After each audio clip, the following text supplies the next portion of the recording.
tere, mina olen Andrus. Oleme kohas, mida minul on juba suur õnn ja privileeg oma koduks nimetada üle 10 aasta.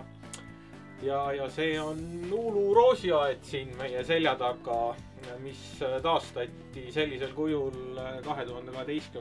aasta sügiseks.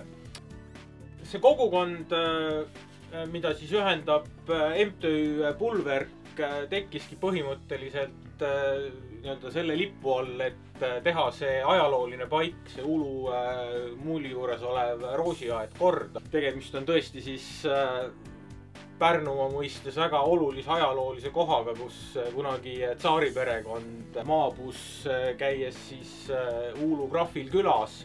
Tänapäeval, kus tegelikult just noorematel kogukonnad tekivad nii-öelda virtuaalselt, internetipõhiselt, aga see tegelikult ei ole nagu päris asi, et sa ei saa ennast seostada mingisuguse, ma ei tea, mingi friigisarja fännide või kellegiga iganes, eks ju, nii-öelda reaalselt, aga see koht, see paik, see maa, kus sa tegelikult oled ja kus sa pärit oled ja kus sinu naabrid, sõbrad elavad, et kui selle ümber nagu tekib selline reaalne kogukond, et see on nagu päris asi. Et öelda ka ettevõtjana pean seda kogukonda väga oluliseks, kuna inimesed, kellel tekib side selle kandiga, kus nad elavad, et nad on sellega seoses lojaalsemad ka sellele ettevõtjale, sellele piirkonnale, kus nad tegutsevad.